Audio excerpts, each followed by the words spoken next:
I highly recommend Abbott Elementary. I just got to put that out there. Personally, because I enjoy the kind of humor that's in the show. The diversity of dark-skinned Black women is unprecedented. Diverse, dark-skinned Black women. What a concept, right? We're lucky if we get one. Then the other one of my favorites, obviously, because we're here, is social media. This might be a little controversial, but what I do know is that, hey YouTube, thank you for tuning in to watch the replay of my weekly Instagram Live. I'm Dr. Sarah Webb, author, speaker, consultant, and coach who's known around the world as an expert on colorism. Check the description box below if you'd like to dive deeper. All the links are there. Now, if something you hear today resonates deep within your soul, or if you just like it or find it funny, make sure you hit the like button. It's like a virtual high five. And if you'd like to see more videos, subscribe and hit the notification bell. Much love. Hello, everyone. Welcome to the weekly live stream with yours truly, Dr. Sarah L. Webb of Colorism Healing. Today's topic is a part 2 of how to unlearn colorism, aka skin tone bias, aka skin color bias. So if you have not seen last week's conversation, I talked about the overarching strategy, some foundational concepts and approaches to how we can unlearn our biases when it comes to skin tone. And this week I want to look at specific activities. I'm hoping this live stream has a little bit more novelty to it. So I'll share some practical ideas, things that you can do either alone or with your family, with friends. And as always, I'll be taking questions and comments in the chat. So I'm really curious to see if those of you who are watching live have your own ideas about how to unlearn skin tone bias. What has worked for you? What has helped to decondition you from the larger narratives that are perpetuated in society, if anything. So as we get started, be sure to say hello and let me know where you're watching from, especially if this is your first time, but also especially if you're a golden oldie and if you've been around for a minute. The Color in Me, thank you for buying a badge. Thank you for tuning in. I love it. Like, we just getting started and you're already showing love. So a few announcements. A big announcement is that the International Colorism Healing Writing Contest is back. Yes. Launched on April 1st and it closes on April 30th. So this year we're only giving you 1 month to submit. And hopefully if you didn't get to submit last year, you got some drafts already in the works that you can slide in there this year. For those of you who don't know, it's open to everyone. It is international. The theme is definitely colorism, but we're looking for different perspectives on colorism. People have different stories and experiences with colorism, and we like to hear from you. And I'm working with a good group of folks this year who helped me bring the contest to fruition. And so I think I'm really excited about that aspect of it too, is to have another team around me that is taking the lead and helping to make things happen. And then of course, I do sell books. Yeah, so I'm gonna shamelessly plug that some resources you can use to help you unlearn skin tone bias would be the children's coloring, the children's coloring book, but also the children's workbook that I have. I also have things for adults as well. I have a Colorism Healing journal with writing prompts. I have an affirmation workbook. I have the proof copy right here on my desk. I'm not going to share it with you though, because I'm doing my final edits before I release it, but it's a self-affirmation workbook. And my folks know I love me some affirmations. So I decided to make a workbook to coach other folks in how to start their own affirmation practice. So I think those are all my announcements. Let's see who's tuning in. Thanks. Pretty in Pink from Black Metal 626.2. Yeah. So as I mentioned, let me go ahead and pin the comment. Not the comment, the topic today. Hey, Bree from Brooklyn. Skin tone, unlearning skin tone bias, part 2. And let me pin it. For anyone who comes in late, they'll be able to see what we're talking about. So the first 2 categories I have three categories. Sorry, three categories. So the first category that I want to kind of talk about as an action, more concrete actions that we can take, is to respond to colorist content and colorist incidents. So I think this is important. This aspect is when you see something, say something. You know, I've been riding the New York subway. That's definitely a moniker that they have up there. But one reason why I think this is important is that noticing colorist content or colorist incidents when you see them can be a barrier to internalizing the colorist message, right? And so things are more likely to infiltrate our subconscious minds if we don't notice them, if we're not aware of them. And so the simple act of saying, whoa, that's a colorist content, protects your subconscious mind from then internalizing it and allowing it to seep in. And so I think that's sort of a reactive or responsive activity, but it's definitely an important one. So whether it be comments that your friends are making, things you see on TV, things you see at work, right, is looking at the narrative or the message of the situation and recognizing it as an instance of colorism prevents you from internalizing whatever message that might be. And so you can think of your subconscious as like your house, your home that you want to protect. And your conscious awareness is like the alarm system that helps you to protect it. But then the second part of that is not just noticing colorist content or colorist incidents, but actually critiquing them, understanding why they are colorist. And so this is really, really good to do just by yourself, just in your own mind. But you can sort of multiply the impact of that if you have conversations with other people who also witnessed that incident or also saw the movie or also saw the TV show, right?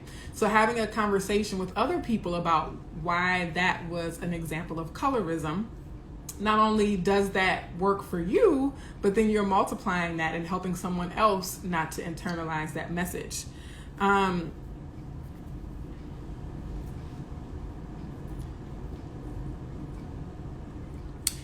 I also think with the critiquing colorist content or colorist incident, you can reshape the narrative. So it's almost like redirecting energy. So there's like Neo in the Matrix, right? Someone trying to shoot bullets at you. Becoming aware of it and then providing a critique or analysis is kind of like being able to not just dodge the bullet, but to almost reshape what it is, like turning bullets into flowers almost. And so it protects you from internalizing the narrative, but then you also have the opportunity to create a different narrative, okay? So that's one activity that you can do, but it's more of a reactive activity. So as you're living your life, someone makes a comment on TV, a family member tells one of those so-called jokes, and you respond and say, oh, actually that's colorist, or that's a form of colorism. This is why. And then the second thing, hey folks, welcome. Come on in the room. Oh, I didn't finish reading Brown Skin Bree's comment. It says, Bree from Brooklyn, hey, so it really helped to change my environment. I moved from Texas, where anti-blackness and colorism is the norm. Moving to NY, where dark people embrace their color, was huge. Brown Skin Bree, I love this idea. I love this practice. It's a very practical, tangible, concrete action that people can take to help them unlearn their internalized biases about skin tone. And I can attest to that. I was living in central Illinois, about 3 hours south of Chicago, in the middle of the cornfields and soybean fields, and living in Harlem since January has really been healing to my soul, right? I could go on. I won't for the sake of time, but I posted on my personal Instagram a picture of a mural, and I was saying how in Springfield, Illinois, you always see Abraham Lincoln on the buildings. Like there are paintings and statues of Abraham Lincoln everywhere. But walking through Harlem, there are murals and statues of Black people and brown people and dark-skinned Black and brown people at that, right? And so that alone, much less just seeing Black and brown people from different parts of the world, Black people in the diaspora at that, living and being free, and also acknowledging each other. The kind of recognition that I received just walking on the streets of Harlem, some of it can be kind of misogynist, just to for transparency's sake, but for the most part, a lot of it is just like recognition and acknowledgement of human existence. So yeah, folks who are thinking about something they can do, changing your environment. I had a dream, and then I also saw a YouTube video that kind of resonated with the dream that I had. And so in the dream, there was this woman, and she was talking about how the soil was poisonous. She was saying, like, the soil is poisonous and nothing's going to grow here. And, the plants are going to all die because the soil is poisonous. And so that, brown skin Breeze comment also makes me think about that. In the YouTube video I mentioned is that when a plant or a flower is not blooming, we look at the conditions around the plant. And so sometimes we're like, oh, what's wrong with me? Why can't I get over this situation? Why do I keep having these thoughts? Why am I not progressing in life the way I want to? And sometimes it's not you. Sometimes you're doing all the right things, but you're doing them in the wrong place. And you're doing them in the wrong conditions. And so those conditions, that environment, that context is not conducive to you then blooming and blossoming in the ways that you're meant to. So yeah, that's like a lot of additional commentary in regards to brown skin Breeze, example of how one thing she did, or she, not sure what your pronouns are, they did to help them unlearn their biases. Black Knight 06_26.2 says the challenge is dealing with people who will wear Black Lives Matter t-shirts and yet have anti-Black feelings in their heart because they continuously pursue seeking the approval of the majority group. That is very true. It's a spectrum. I think there are layers, and it's a spectrum of people's understanding of what liberation is or what revolution is. And I think people are in different places in terms of their ideology about what it means to be free and about what it means for all people to be free and to live in a society that is inherently equitable and free for all people. And for some people, that means assimilation. To some people, their understanding where they are in terms of their consciousness, freedom is the freedom to live the way white people do. The freedom to go into spaces that white people go into, and the freedom to make money in all the same ways that white people make money, and to basically just be free to live in the society as it currently is. And a lot of people have that idea of freedom, and not necessarily a different understanding of, well, maybe the status quo is not something we should be aspiring to participate in the first place. So yeah, I think and also the Black Lives Matter movement is interesting because I see a lot of people of different races, a lot of white people in particular, but they'll have, and I am thinking about some of my former colleagues, just for sake of transparency. They'll have like Black Lives Matter t-shirts or Black Lives Matter signs or stickers. And a lot of folks really focus on police killings when they think of Black Lives Matter. When they think of the Black Lives Matter movement, to a lot of people, it's limited to the extreme violence that results in death by the state, right? That kind of extreme state-sanctioned violence that results in the death of unarmed, innocent Black people. And most people who support that change and support seeing structural change do not understand how it's all of the less violent, quote unquote, it's all of the less sensational, the less, quote unquote, less harmful things that enable those kinds of drastic outcomes. And so they don't see the ways that, TV programming and news narratives and voting policies and all of the things that are not outright physical violence contribute to, lead to, facilitate, enable the outright physical violence. And so I think a lot of people who support Black Lives Matter are thinking of it just in terms of police officers killing Black people and not looking at the whole society, including themselves as individuals, and the ways they perpetuate other forms of violence that might not be physical, but that might be psychological or emotional or symbolic forms of violence as well. So yeah, definitely there's still a lot of education, a lot of learning, a lot of consciousness raising to do. And I think that's why we need all hands on deck, precisely because there is so much to do. Ooh, y'all, it's warm in this apartment. I got all these lights on my face. All right. Lucid Los is seconding it. I don't know how to pronounce that. Elizabeth Upshur. So you're getting a lot of support for that comment. Lucid Low says Black men being killed by police appears to be the main focus of BLM. Yes. Yeah. And so there's the gender component too, right? So a lot of people who say Black Lives Matter, they have a very narrow understanding of what that means. Because I'm like, Black Lives Matter is basically for many people, I would say especially for non-Black people, Black Lives Matter is let Black people stay alive, like don't kill them. Right?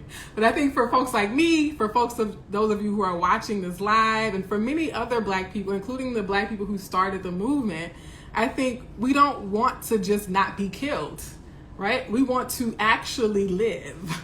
When we say Black Lives Matter, that also means Black life matters in all of its multifacetedness. It's not just a matter of like, oh, well, you're not killing us, so you're doing a good job. It's like, nah, it has to be much deeper than just not killing us. Like that bar is on the ground. Like that bar is 6 feet under the ground. It's not even a bar at all, right? Like if you think you're doing something, if you think you're being progressive because you're championing the cause to not kill Black people, it's not progressive and revolutionary at all. So yeah, it's about us being able to live fully in our humanity as Black people. Great points.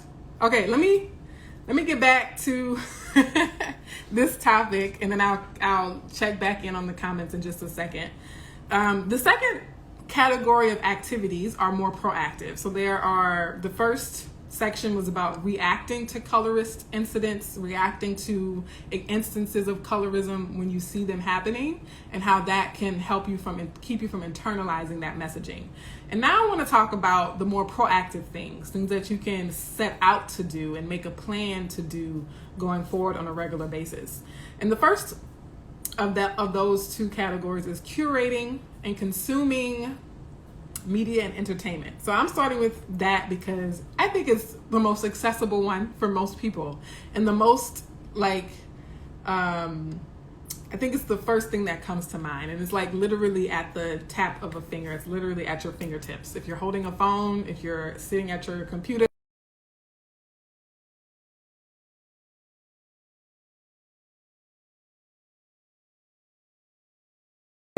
I highly recommend Abbott Elementary. I just got to put that out there.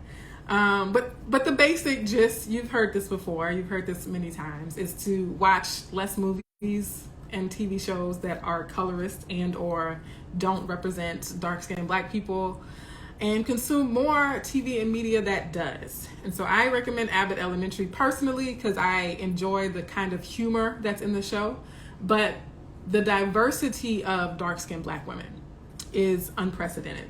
I have to say, I'm an insecure Issa Rae stan, okay? And I'd have to say that Abbott Elementary outdoes Issa Rae and Insecure in terms of its diversity of dark-skinned Black women. That's saying a lot, okay? Because Insecure, you had Issa Rae herself, you had Molly herself, two prominent dark-skinned Black women, dynamic, versatile, great characters, but they were similar in a lot of ways, similar in ages, similar in body types, similar in like education status and all these kinds of things. With Abbott Elementary, you have dark-skinned women of different shapes, sizes, ages, different personalities. You know, you got the conservative Christian one, you got the sort of what do you call it? Summer. There's a phrase that was going around on TikTok. Oh, hot girl summer school principal, and then you have the sort of nerdy, geeky main character, and also the dark-skinned Black woman created the show, which I love. And it's not just on HBO; it's on like mainstream television. So I think it makes it more accessible to a broader audience as well. So Insecure was phenomenal, but it was limited to like the HBO audience, and therefore limited to an adult audience as well. So let's be honest. Whereas with Abbott Elementary, it's more family friendly. So you can watch it with your teenage daughters. You can watch it with your 10-year-old daughter or son, with your grandma. You know what I mean? Like the whole family could watch Abbott Elementary and enjoy diverse, dark-skinned Black women. What a concept, right? We're lucky if we get one character, but to have multiples on multiples, right? All the little students, almost all the students in the show are dark-skinned kids, and many of them have natural hair. Y'all, it's just like, wow. Okay. Then the other one of my favorites, obviously, because we're here, is social media. Y'all know I love social media. Yes, this is a plug. If you're not following me on Instagram, follow me on Instagram or LinkedIn or YouTube or TikTok, all those other cool places as well. But one thing I like about social media, so social media gets a bad rep. And I know that technology is just as racist as the people who make it, right? And they have biases that they can literally program into algorithms and program into systems.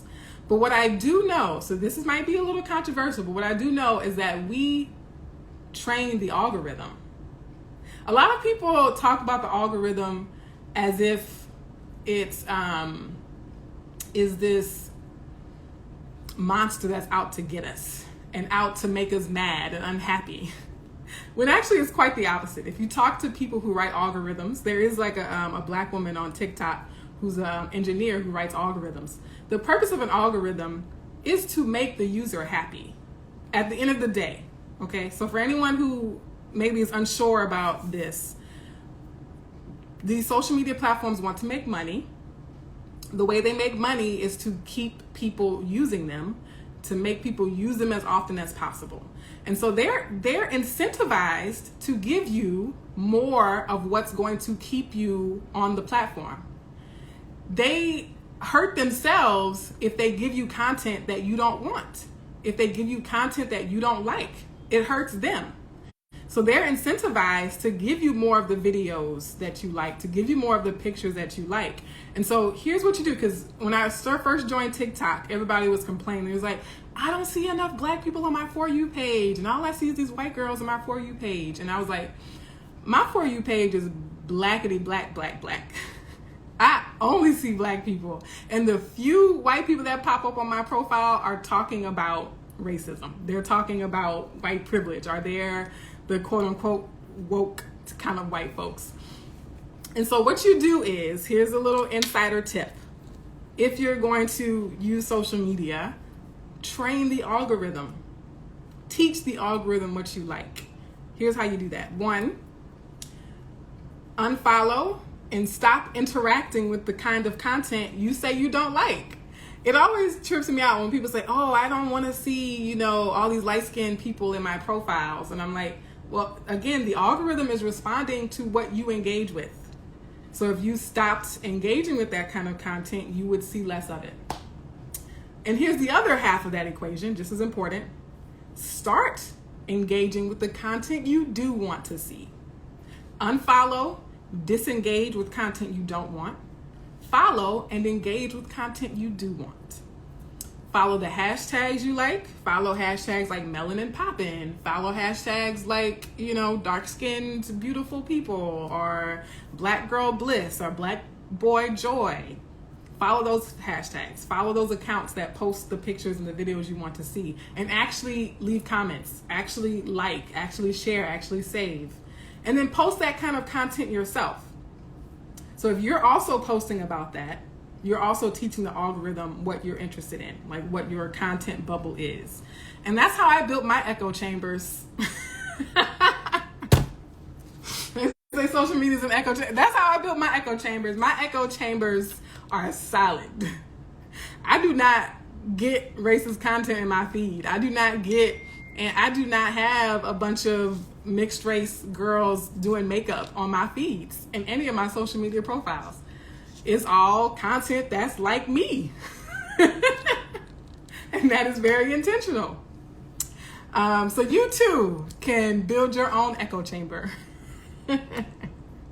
All jokes aside, folks, you can call it an echo chamber. You can call it a safe space. You can call it just your personal collection of content. So yeah, social media is clutch. I think we have more control over it than people might realize. And then other forms of media, music, keeping it real. I haven't watched TV, like TV music videos. Like back in the day, I used to watch The Box. I used to watch Video Soul. I used to watch 106 in Park. I used to actually watch BET. I used to watch just whatever videos would come up. That was traumatizing as a child growing up. So now, again, technology has given us agency, has given us choice. Now I get to choose the playlist, exactly what videos I want to watch, right? I get to choose exactly what songs I want to play at the drop of a dime.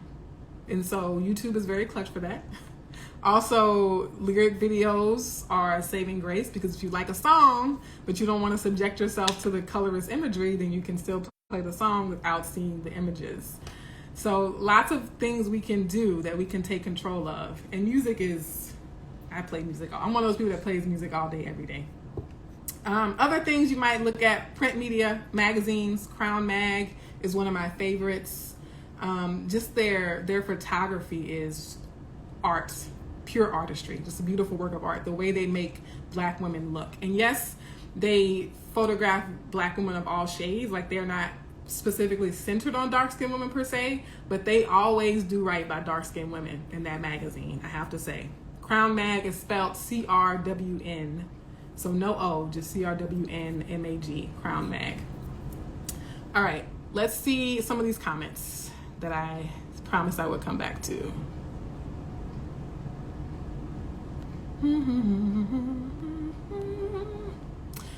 Dropped Jim says, yeah, I'm always curious about the usurpation of BLM, because that's not what the founders intended. Yeah. Let's see. Yes, so important to acknowledge outrage is a social currency. Stop feeding the trolls.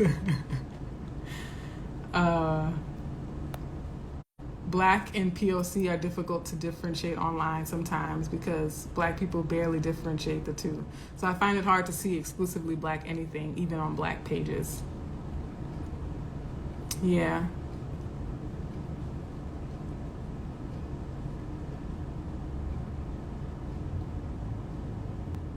I think I see mostly Black stuff. I definitely don't see exclusively Black things.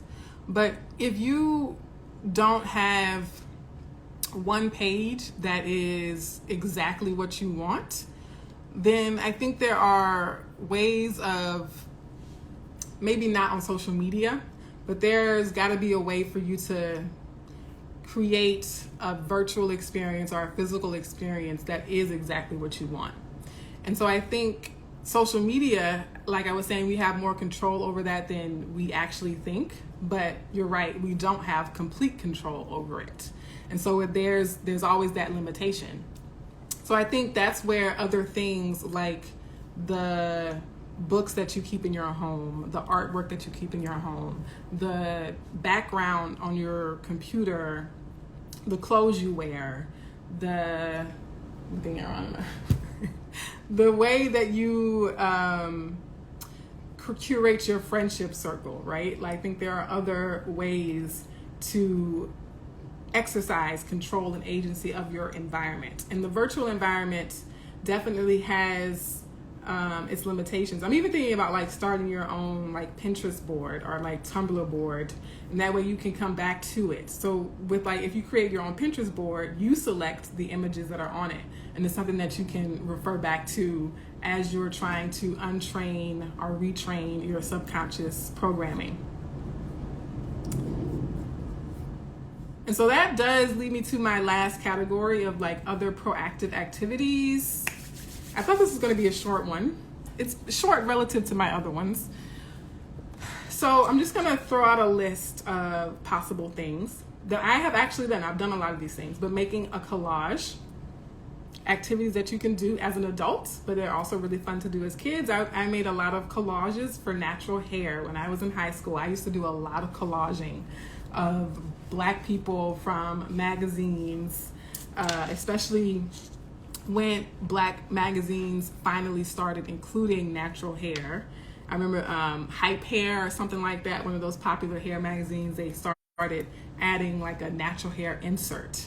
So like the magazine, they kept their normal stuff and then they would add like a special section, and like even the paper quality was different. So it was like really an insert for like natural hair, and like that was meaningful to me. But I used to make collages, cut out the pictures, paste them, glue them on a poster board, cut it out and hang it, tack it on my wall. And sometimes if the image was like the whole page, if there was like a beautiful dark-skinned woman in the magazine, I just tear out the whole page and tack it on my wall, right? So things like that, collecting photographs, whether you make a collage with them or not, and actively displaying them around you, because again, that visual input is awfully powerful. And the visual input, and it's not just the presence of a dark-skinned person on your wall, but it's also the narrative of that image, right? So is it a dark-skinned person like in chains and handcuffs, or is it like a dark-skinned person with flowers and butterflies around them, right? Not that, one is necessarily better than the other, depends on your intention and the meaning for you, but think about the meaning behind the picture. Then the other one is painting or drawing, and I think this is cathartic. I had one of my group coaching clients who started painting as a way to heal some of the colorism that she had experienced, because she wanted to start drawing women of certain body types and facial features that she didn't see celebrated often enough in the media she was consuming. So as a way, yes, for her to practice drawing, but also for her to celebrate, people with bigger noses or fuller lips, or kinkier hair textures, or larger bodies, she started drawing them. And I think the act of drawing, I used to draw a lot. I don't know if we have any drawers on here, but the act of drawing is in and of itself like a subconscious message that this is important, right? This is beautiful. It's an act of love. I think that in and of itself is a message of value, that you're taking the time to draw something and to get the feature just right. Writing affirmations. I won't spend long on this one because I think I kind of hit on that often. In every live stream, I talk about affirmations. Coloring books for kids. I do have one for sale. Ha ha ha. Taking photographs. I've talked about doing photo studies. And I quote Susan Sontag a lot that photographs teach us what is worth looking at. And so taking photographs of ourselves, our family, friends who are dark-skinned, that sort of thing. And then this one is about who we actually spend time with, who we actually interact with. And so spending time around diverse dark-skinned people. So not just looking at them in media, but in real life. Like in real life, in your home, outside of your home. Obviously, it's easier if you live in a diverse place to interact with and engage with diverse dark-skinned people. But even if you don't live in a diverse place, you should make the effort to find experiences where you have the opportunity to build relationships with diverse dark-skinned people. And just like we don't want the white person who says they have that one black friend, we don't need anybody saying they have their one dark-skinned black friend either. And then in my blog post, I differentiated between spending time around diverse dark-skinned people and then spending quality time with specific dark-skinned people as a second, as a follow-up to that, right? So actually building close connections and close relationships with dark-skinned family members, with dark-skinned friends. Because I think at the end of the day, part of unlearning skin tone bias is increasing your capacity to believe in the humanity and the multifacetedness of dark-skinned Black people, and not tokenizing us, right? And that requires having relationships with multiple types of us. And the last thing I'll say is, well, I already said that, but the last thing on my list was to do a photo study of yourself and others. So let me see if there are any other suggestions, other activities, other actions, like concrete activities that people have done in your own lives that the audience might be able to benefit from in some way. Please share in the comments, or if you have a question, if you want to follow up with anything I said or whatever, just let me know in the comments before we leave for the day. Lucid Low says, I'm sorry, it's not just white people. I don't want to see POC hijacking Black spaces either. Yeah, I knew that's what you meant. Essence Golden says, nice. I love that you said diverse dark-skinned people, because dark skin, it's seen as a monolith at times in the Black community. Yes, absolutely. Thank you for the badge, Lucid Los. Always appreciate your presence, your participation, and your support. I think diverse dark-skinned people is clutch. It's like absolutely necessary.